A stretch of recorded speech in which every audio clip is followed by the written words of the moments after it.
అయితే ప్రభుజీ మనం మాట్లాడుకున్న దాంట్లో ఇంకొకటి భగవంతుడి ఆరాధన.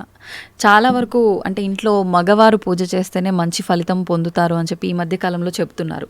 కానీ ఎక్కువగా ఆడవాళ్ళే పూజ చేస్తుంటారు. అసలు నిజంగా ఆడవాళ్ళే పూజ చేయాలా, మగవారు చేయొచ్చా? అసలు మగవారు చేయాల్సిన కార్యక్రమాలు ఏంటి ఆధ్యాత్మిక పరంగా? ఎవరిని ఎవరెవరు ఉద్ధరింపబడాలి అని అనుకుంటారో, ఎవరెవరికి భగవంతు అనుగ్రహం కావాలనుకుంటున్నారో వాళ్ళు చేయాలండి.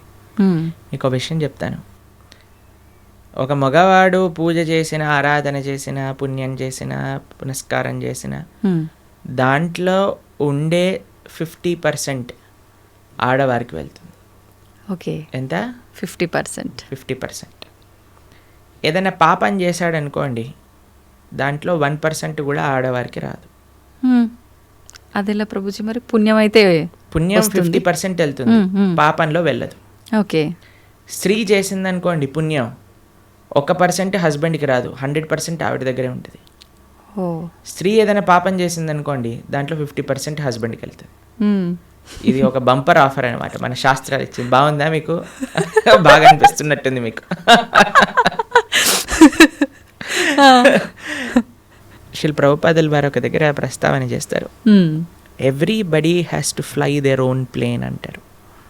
మనకి అంబరీష మహారాజు గారి వృత్తాంతంలో వస్తుంది.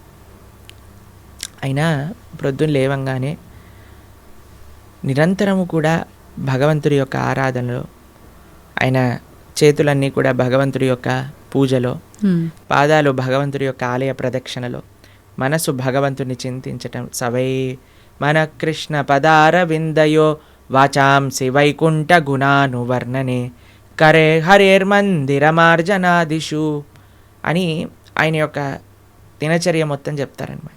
ఇక్కడ వారి భార్య ఆరాధనకి నీళ్లు తెచ్చి తేవడానికి హెల్ప్ చేసినా సరే ఆయన అనేవారట, నా పూజ నేను చేసుకుంటాను, మళ్ళీ నీ పూజ నువ్వు చేసుకో. ఆయన అన్ని సదుపాయాలు సమకూర్చుకొని, ఎందుకంటే చూడండి, భగవంతుడితో మనకుండే రిలేషన్షిప్ ఎక్స్ట్రీమ్లీ పర్సనల్ అండి.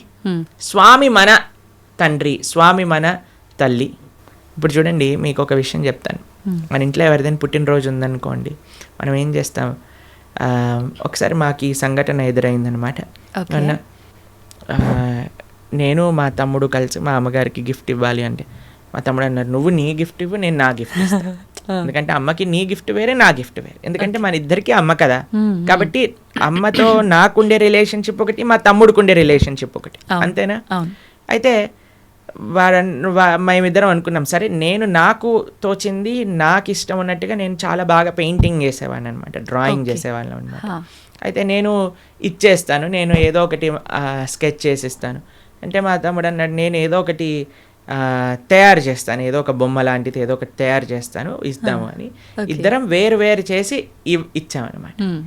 అంటే ఎందుకు అని అంటే, మనకి మన ప్రేమను వ్యక్తపరచుకునే మార్గం ఒకటి, ఒక ఇంట్రెస్ట్, ఒక టాలెంట్, ఒక way of expressing hour love ఉంటుంది, అంతే కదా? అలానే భగవంతుడితో కూడా ఒక భర్త తన కర్తవ్యం, అరే నేను భగవంతుడి యొక్క మార్గంలో, నాకు భగవంతుడు అవసరము, అందరికీ భగవంతుడు అవసరమే కదండి. ఆయన అందరికీ తండ్రి, తల్లి, పిత, పరమాత్మ అందరికీ ఆయనే. కాబట్టి మనం ఎలా ఆలోచించాలి అని అంటే, ఒక హస్బెండ్ తన ఆరాధన తాను చేసుకోవాలి, ఒక వైఫ్ తన ఆరాధనలోకి సంబంధించిన విషయములని సమకూరుస్తుంది, వంట చేసిస్తుంది, పూలమాలలు కట్టిస్తుంది. దాని తర్వాత వారి హస్బెండ్ వెళ్ళిపోయాక వైఫ్ తన ఆరాధన తాను చేసుకుంటుంది, పిల్లలు వచ్చి దండం పెట్టుకుంటారు, ఏదో అమ్మ నాన్నలకి ఇద్దరికి హెల్ప్ చేస్తారు, అందరు కలిసి ఆరాధన ఒకటి ఉంటుంది, ఒక్కొక్కళ్ళు కలిపి ఆరాధన ఉంటుంది అన్నమాట. కాబట్టి ఏదో స్త్రీలు చేస్తే ఇల్లంతా బాగైపోతుంది అనే భ్రమలో నుంచి బయటపడండి, మీకు 1% పుణ్యం రాదు.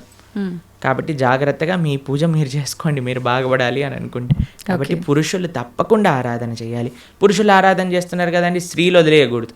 పురుషుడి ఆరాధన పురుషుడికి, స్త్రీ ఆరాధన స్త్రీ, పిల్లల ఆరాధన పిల్లలకి, అందరికి. ఇప్పుడు చూడండి, ఇంటి పెద్ద తింటే మిగతా వాళ్ళందరికీ కడుపు నిండిపోతుందా? లేదు, ఎవరికి వాళ్ళు తినాల్సిందే, అంతే కదండి. మీరు అంటారు కదా, అయ్యా మీరు తినండి, అయ్యా మేము పర్వాలేదు, మీరు తింటే మాకు తిన్నట్టే అని అంటారా? లేదా మీ హస్బెండ్ వచ్చి, అమ్మ నువ్వు తినేసి, నాకేం పర్వాలేదు, నువ్వు తింటే నేను తిన్నట్టే అంటారా? కాదు కదా. ఎవరెవరికి శక్తి కావాలంటే వారు వారు భోజనం చేయాలి.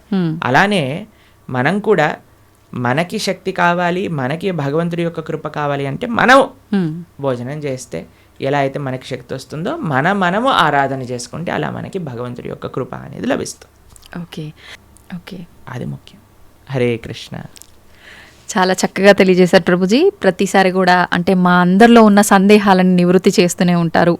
మళ్ళీ మరొక మంచి ఎపిసోడ్లో మంచి టాపిక్స్తో కలవాలని కోరుకుంటున్నాను ప్రభుజీ. ధన్యవాదాలు. హరే కృష్ణ మాతాజీ.